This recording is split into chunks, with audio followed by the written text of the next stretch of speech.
नमस्कार, जय हिंद, वंदे मातरम साथियों। जैसा कि आप सभी को पता है रीट की भर्ती वैकेंसी आ गई है और मैं मॉडल पेपर लेकर आया हूँ साइकोलॉजी के।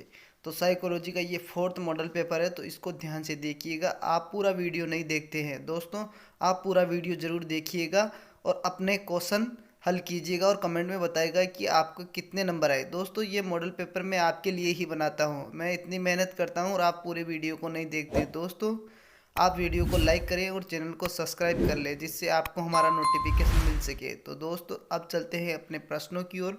प्रश्न नंबर 1 है, किस अवस्था में व्यक्ति में वीर पूजा का भाव उदय होता है? तो वीर पूजा का भाव कब उदय होता है? तो ये किशोरावस्था में उदय होता है। किशोरावस्था, ऑप्शन नंबर डी इसका सही आंसर होगा। क्वेश्चन नंबर 2 है, तीव्र शोर हो तो बालक अपनी कमर मोड़ते हुए भुजा को आगे की ओर फेंकता है, फिर अपनी भुजा को एक साथ लाता है जैसे कुछ पकड़ रहा हो। शिशु में पाए जाने वाला यह प्रतिवर्त क्या कहलाता है? तो दोस्तों ये प्रश्न ध्यान से देखिएगा, इसको पूरा पढ़ते हैं और समझते हैं।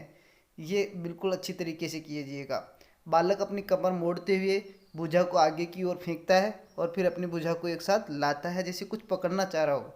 तो ये क्या होता है दोस्तों? रूटिंग भी नहीं होता है, बॉबिन्स की नहीं होता है, ऑप्शन नंबर सी मोरो होता है दोस्तों, और ग्रास्पिंग भी नहीं होता है, और ऑप्शन नंबर सी मोरो होता है। प्रश्न नंबर 3 है अपना, निम्नलिखित कथनों में से सत्य कथन ज्ञात कीजिए। ऑप्शन नंबर ए, शैशवावस्था की तुलना में पूर्व बाल्यावस्था में समृद्धि मंद हो जाती है, बिल्कुल सही है। शरीर के किस अंग की तुलना में मस्तिष्क और सिर तेजी से विकसित होता है? ये भी सही है। पूर्व बाल्यावस्था में बालक के बाएं अथवा दाएं हाथ के लिए वरीयता का भी विकास होता है, बिल्कुल सही है। तो ऑप्शन नंबर डी उपयुक्त सभी इसका सही आंसर होगा। अगला प्रश्न है अपना प्रश्न नंबर 4, निम्न में से कौन सा बालक के अधिगम और विकास के लिए सबसे अधिक योगदान देता है? विकास और अधिगम दोनों की बात हो रही है, तो इसमें परिवार, ऑप्शन नंबर ए परिवार और समवयस्क समूह और टेलीविज़न। दोस्तों परिवार और समवयस्क तो सही है, परंतु टेलीविज़न नहीं होगा। सेकंड ऑप्शन है परिवार, समवयस्क समूह और अध्यापक, ये बिल्कुल राइट है। ऑप्शन नंबर बी परिवार होगा, समवयस्क समूह होगा और अध्यापक होगा। तीसरा देखिएगा, परिवार खेल और कंप्यूटर आ गया तो ये भी नहीं होगा। परिवार खेल और पर्यटन आ गया तो ये भी सही नहीं होगा। तो अपना प्रश्न चौथे का उत्तर होगा ऑप्शन नंबर बी परिवार, समवयस्क समूह और अध्यापक। प्रश्न नंबर 5 है, वातावरण वह बाहरी शक्ति है जो हमें प्रभावित करती है। तो दोस्तों ये परिभाषा किसकी है? तो यह है रॉस की, ऑप्शन नंबर बी सही आंसर होगा। वुडवर्थ और एनास्टेसी नहीं होगा। अगला प्रश्न अपना प्रश्न नंबर 6, थॉर्नडाइक द्वारा दिए गए तीन मुख्य नियम दिए गए हैं। थॉर्नडाइक के कौन सा नियम स्किनर की क्रिया प्रसूत को भली भांति परिभाषित कर सकता है? मतलब थॉर्नडाइक के 3 नियम है, उसमें से एक नियम है जो क्रिया प्रसूत को भली भांति परिभाषित कर सकता है। तो वह कौन सा होगा? तत्परता का नियम नहीं होगा। बी है अभ्यास का नियम, ये भी नहीं होगा। ऑप्शन नंबर सी संतोष का नियम, ऑप्शन नंबर सी इसका सही आंसर होगा। प्रश्न नंबर 7वां है, किस प्रकार के पुनर्बलन किस प्रकार के पुनर्बलन द्वारा सीखी गई अनुक्रिया अधिक स्थायी होती है? मतलब ऐसा कौन सा पुनर्बलन है जिससे कोई चीज़ सीखे, अनुक्रिया करे तो वो सबसे अधिक स्थायी होगी? सतत पुनर्बलन, ऑप्शन नंबर ए सही नहीं होगा। आंशिक पुनर्बलन बी सही होगा। आंशिक पुनर्बलन इसका सही उत्तर होगा। दोनों में समान होगी नहीं होगी बिल्कुल। तो ऑप्शन नंबर बी आंशिक पुनर्बलन इसका सही आंसर होगा। प्रश्न नंबर 8 है, निम्न में से कौन सा उदाहरण बांडुरा के अवलोकन के आधारित अधिगम का नहीं है? मतलब जो बांडुरा का जो अधिगम का सिद्धांत है उसके अनुसार नहीं है, उसके अनुसार नहीं माना गया है। तो ऑप्शन नंबर ए विद्यार्थियों द्वारा केंचुए के विच्छेदन को सीखना बिल्कुल राइट है। क्रिकेट का उत्साह, ये भी बिल्कुल राइट है, option number B. Option number C है सामाजिक अध्ययन के प्रति नापसंदगी, ये भी बिल्कुल सही है। अगला प्रश्न है अपना, ये अगला ऑप्शन है अपना, स्कूल की घंटी बजने पर अपने बस्ते बंद कर लेना, ये बिल्कुल सही नहीं है। घंटी बजी बस्ते बंद कर लेना, ये तो पावलो के सिद्धांत पर आधारित है।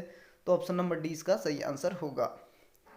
जैसे भोजन कुत्ते को दिया गया, घंटी बजाई कर सीधी लार आ गई तो वो अनुबंध बंध गया था, वैसे ही बच्चों के घंटी बजने के बाद अनुबंध बंध गया और बस्ते बंद कर लेते हैं, तो ये पावलोव का सिद्धांत है। ऑप्शन नंबर डी इसका सही आंसर होगा।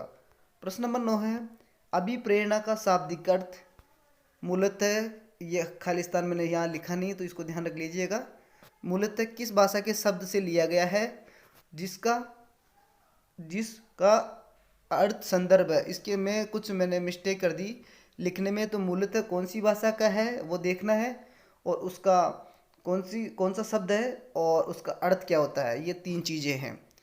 तो ये दोस्तों देखिए, भाषा कौन सी होगी, अभिप्रेरणा का शाब्दिक अर्थ कौन सी भाषा होगी, लेटिन भाषा से लिया गया है। ऑप्शन नंबर बी होगा सही, या ए होगा, या सी सही होगा, कौन सा सी होगा दोस्तों। तो दोस्तों अभिप्रेरणा का मूलतः शब्द कौन सा है, लेटिन भाषा। सबसे पहले लेटिन भाषा इसमें और सी में है लेटिन भाषा। फिर कौन सा शब्द होगा, मूवियर, ये भी सही है दोनों में। और लास्ट क्या होता है, इस मूवियर का अर्थ क्या होता है, गति करना होता है, व्यवहार नहीं होता है। तो दोस्तों इन दोनों में कन्फ्यूज़न था, तो ये क्लियर हो गया। लेटिन भाषा का शब्द था, मूवियर था, और गति, ये तीनों सही होंगे। ऑप्शन नंबर सी, लेटिन भाषा, मूवियर शब्द हो गया और गति उसका अर्थ होता है। तो ऑप्शन नंबर सी इसका 90 का प्रश्न का सही आंसर होगा। प्रश्न नंबर 10 है, निम्न में से कौन सा कथन सही नहीं है। कौन सा कथन सही नहीं है दोस्तों, तो इसमें आवश्यकता वंचना की शारीरिक अवस्था नहीं है। तो दोस्तों ये पहला वाला ही सही है, ये पहले क्वेश्चन आया हुआ है रीट में, आरटेट में, L2 में 2011 में, आवश्यकता वंचना की शारीरिक अवस्था नहीं है, तो ये देख लीजिएगा। बाकी सभी से ये अंतर्नोद आवश्यकता का मनोवैज्ञानिक परिणाम बिल्कुल है। आवश्यकता अंतर्नोद सम्मान नहीं है, बल्कि समानांतर मूल प्रवृत्तियां आंतरिक जैविक बल है, बिल्कुल सही है। प्रश्न नंबर 11 है अपना, निम्न में से कौन सी विप्रेरणा की महत्वपूर्ण पक्ष नहीं है। तो दोस्तों आवश्यकता है, अंतर्नोद है, उद्दीपन है, जबकि उपलब्धि ऑप्शन नंबर बी इसका आंसर होगा, उपलब्धि अभिप्रेरणा का पक्ष नहीं है। अगला प्रश्न अपना 12वां प्रश्न, निम्न में से मैकडूगल द्वारा वर्णित मूल प्रवृत्ति है। तो मूल प्रवृत्ति जिज्ञासा भी होगी, पलायन भी होगी, गौरव भी होगी। ऑप्शन नंबर डी उपयुक्त सभी होगी। प्रश्न नंबर 13 है, चिंतन मानसिक क्रिया का कौन सा पहलू है। तो कौन सा पहलू है, क्रियात्मक नहीं है, भावात्मक नहीं है, ज्ञानात्मक पहलू है। ऑप्शन नंबर ए इसका सही आंसर होगा। प्रश्न नंबर 14 है, चिंतन क्या है। दोस्तों चिंतन क्या है, प्रतीकों का प्रयोग है, प्रात्यक्षिक प्रक्रिया है, भाषा का प्रयोग है, या संप्रत्यय अधिगम है। तो दोस्तों इसका उत्तर होगा ऑप्शन नंबर ए, प्रतीकों का प्रयोग सही आंसर होगा। प्रतीकों का प्रयोग चिंतन होता है। अगला प्रश्न अपना प्रश्न नंबर 15, बालक के अधिगम में कल्पना उपयोगी। कल्पना कितनी उपयोगी है, कैसी उपयोगी है, ज्ञानार्जन में उपयोगी है, समायोजन में उपयोगी है, और योजना निर्माण में उपयोगी है। तो दोस्तों इसका उत्तर होगा ऑप्शन नंबर डी, उपयुक्त सभी। ज्ञानार्जन में भी होगी, समायोजन में भी होगी, और योजना निर्माण में भी होगी। प्रश्न नंबर 16 है, आत्मनियंत्रण हेतु महत्वपूर्ण मनोवैज्ञानिक विधि है। कौन सी मनोवैज्ञानिक विधि है, अपने व्यवहार का प्रेक्षण करना, आत्मनुदेशन, आत्म प्रबलन। तो दोस्तों इसका उत्तर होगा ऑप्शन नंबर डी, उपयुक्त सभी। सभी आत्मनियंत्रण में उपयोगी विधियां हैं। प्रश्न नंबर 17 है, व्यक्तित्व शब्द किस भाषा के शब्द से लिया गया है, इसका अर्थ क्या होता है। तो दोस्तों व्यक्तित्व शब्द किस भाषा से लिया गया है, संस्कृत पर्सोना चेहरा, लेटिन पर्सोना मुखौटा, अंग्रेजी प्रश्न और आवरण, और डी है फ्रेंच पर्सनल मुख। तो दोस्तों किस भाषा के शब्द से लिया गया, लेटिन भाषा के शब्द से लिया गया है। और कौन सा शब्द है, पर्सोना शब्द है, और जिसका अर्थ क्या होता है, मुखौटा। तो ऑप्शन नंबर 20 का राइट आंसर होगा, और हर परीक्षा में पूछा जाता है लगभग। तो इसको स्टार लगा लीजिए, बहुत ही महत्वपूर्ण प्रश्न है। ये 3 प्रश्न है, एक ही प्रश्न नहीं है, 3 प्रश्न है। लेटिन भाषा, पर्सोना शब्द और मुखौटा उसका अर्थ होता है। तो 3 चीज़ें हो गई व्यक्तित्व के लिए।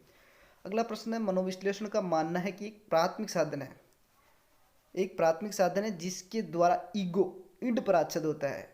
ईगो क्या होता है, इड पर आच्छद होता है। तो ये क्या कहलाता है, option number A super ego, B होता है द्वंद्व, सी आमोद सिद्धांत, और डी दबाव। तो इसका होता है दोस्तों, ईगो इड पर जब आच्छद होता है तो उसको बोलते हैं दबाव। ऑप्शन नंबर डी इसका सही आंसर होगा। अगला प्रश्न अपना प्रश्न नंबर 19, सामान्यतः विशिष्ट कारक सिद्धांत का प्रतिपादन किया। तो सामान्य विशिष्ट कारक का प्रतिपादन किसने किया था दोस्तों, अल्फ्रेड बिने ने, गिलफोर्ड ने, स्पीयरमैन ने, या थ्रस्टन ने। तो दोस्तों इसका सही आंसर होगा ऑप्शन नंबर सी, स्पीयरमैन ने सामान्य और विशिष्ट कारक का सिद्धांत प्रतिपादित किया था। 20 नंबर है प्रश्न नंबर, एक व्यक्ति किसी कार्य को करने के बाद कहे कि मैं नहीं जानता कि मैंने ऐसा क्यों किया। एक व्यक्ति है, वह कहता है कि मैं नहीं जानता मैंने ऐसा क्यों किया। तो यह कथन किस रसात्मक युक्ति की ओर संकेत करता है। तो ये 4 युक्तियां दी गई है, तो कौन सी युक्ति होगी, ऑप्शन नंबर ए दमन, बी तर्कसंगतिकरण, सी समन, और डी विस्थापन। तो दोस्तों जैसी जब भी स्थिति आती है तो उसको बोलते हैं दमन। ऑप्शन नंबर ए इसका राइट आंसर होगा। अगला प्रश्न अपना प्रश्न नंबर 21, कुछ लोगों का कहना है कि जब बालकों को गुस्सा आता है तो वे खेलने चले जाते हैं, जब तक कि वे पहले जैसा अच्छा अनुभव नहीं करते। उनके व्यवहार में कौन सी प्रतीक्षा तंत्र प्रतिलक्षित होता है? कोई भी बालक है, वो रूठ गया या गुस्सा हो गया किसी भी चीज़ में, तो खेलने चला जाता है और जब तक अच्छा महसूस नहीं करता तब तक वह वापस नहीं आता। तो ऐसी प्रतिरक्षा तंत्र तो कौन सा होता है, प्रतिलक्षित होती है ऐसी? तो प्रक्षेपण होता है, विस्थापन होता है, प्रतिक्रिया होता है या उदात्तीकरण होता है? तो दोस्तों ऑप्शन नंबर बी विस्थापन होता है। ऐसी क्रिया जब भी होती है तो विस्थापन होता है। अगला प्रश्न अपना, रेनेजियोली द्वारा तैयार किए गए प्रतिभाशाली बालकों की पहचान के मॉडल का अंग नहीं है। रेनेजुली के अनुसार प्रतिभाशाली बालकों की पहचान के लिए ऐसा कौन सा अंग नहीं है इन चारों में से? औसत से ऊपर योग्यता होती है, सृजनात्मकता होती है, दैनिक कार्य के लिए प्रतिबद्धता, बिल्कुल, दैनिक जीवन में समायोजन। तो इसमें कौन सा नहीं है दोस्तों? तो इसमें है डी, दैनिक जीवन में समायोजन। यह नहीं है, दैनिक जीवन में कोई भी समायोजन कर सकता है, ऐसी कोई बात नहीं प्रतिभाशाली करे। तो ये ऑप्शन नंबर डी इसका सही आंसर होगा। अगला प्रश्न है अपना, निम्न में से कौन सी मानसिक मंदता की विशेषता नहीं है? मानसिक मंदता की विशेषता नहीं है। ऑप्शन नंबर ए, बुद्धिलब्धि 25 से 70 के मध्य होती है, बिल्कुल सही है। धीमी गति से सीखना और दैनिक जीवन की क्रियाओं को न कर पाना, यह नहीं है दोस्तों। अगला और देख लेते हैं अपन, क्या बता वो हो, वातावरण के साथ अनुकूलन में कठिनाई, बिल्कुल, अंतर्व्यक्तिक संबंधों का कमजोर होना। तो इसमें कौन सा हो सकता है दोस्तों चारों में से? ये भी हो सकता है बी वाला और डी वाला भी हो सकता है। तो दोस्तों धीमी गति से सीखना और दैनिक जीवन की क्रियाओं को न कर पाना, ऐसा तो कोई भी कर सकता है दोस्तों। तो लास्ट जो होता है मानसिक मंदता की विशेषता नहीं होती, अंतर्व्यक्तिक संबंधों का कमजोर होना, क्योंकि मानसिक मंदित व्यक्ति का संबंध अच्छे भी हो सकते हैं, जरूरी थोड़ी कमजोरी हो। तो ऑप्शन नंबर डी इसका सही आंसर होगा। अगला प्रश्न होगा अपना 24, अधिगम निर्योग्यता का लक्षण है। तो इसमें कौन सा होगा? भागने की प्रवृत्ति होना, अशांत ऊर्जावान विध्वंसक होना, अवधान संबंधी बाधा विकार या अभिप्रेरणा का अभाव। तो दोस्तों इसमें कौन सा होगा? ऑप्शन नंबर सी होगा, अवधान संबंधी बाधा या विकार अधिगम निर्योग्यता का लक्षण है। प्रश्न नंबर 25 है, अधिगम निर्योग्यता वाले बालकों में प्रक्रमण संबंधी निम्न में से किस प्रकार की कमी पाई जाती है? तो दोस्तों इसमें पाई जाती है संख्याओं संबंधी सूचनाओं का ज्ञान करने में और समय और शिक्षा की कम समझ। यह हो सकता है प्राय अत्यधिक सक्रिय व्यवहार, मांसपेशियां कम नियंत्रण और कम मानसिक सक्रियता। तो दोस्तों इसका सही और राइट आंसर होगा एग्जैक्ट ए, संख्याओं संबंधी सूचनाओं को याद करने में समय एवं दिशा की कम समझ। अगला प्रश्न अपना प्रश्न नंबर 26, एनसीएफ बल देता है, किस पर बल देता है एनसीएफ? करके सीखने पर, रटने पर, समस्या हल करने पर। तो दोस्तों एनसीएफ समस्या हल करने पर भी नहीं और रटने पर भी नहीं, ये देता है ऑप्शन नंबर 1, करके सीखने पर बल। प्रश्न नंबर 27 है, क्रियात्मक अनुसंधान के महत्व के बारे में निम्न में से कौन सा कथन सही नहीं है? दोस्तों नहीं पढ़ना बहुत ही जरूरी है।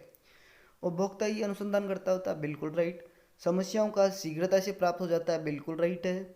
समस्याओं का अभ्यास में ले आया जाता है और उसका मूल्यांकन नहीं किया जाता। तो दोस्तों ये ऑप्शन नंबर सी नहीं होगा, इसका सी आंसर सही होगा 27 का।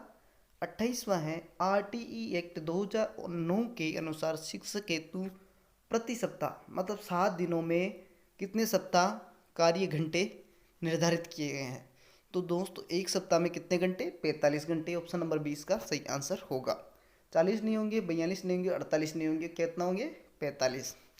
अगला प्रश्न अपना, शिक्षा का अधिकार अधिनियम 2009 में एक अध्यापक के लिए न्यूनतम कार्य घंटे प्रति सप्ताह निर्धारित किए गए हैं। दोस्तों ये प्रश्न 2 बार आ गया, ये पहले रीट L1 में आया था 2015 में, अब की फिर आया था रीट आरटेट L2 में 2011 में।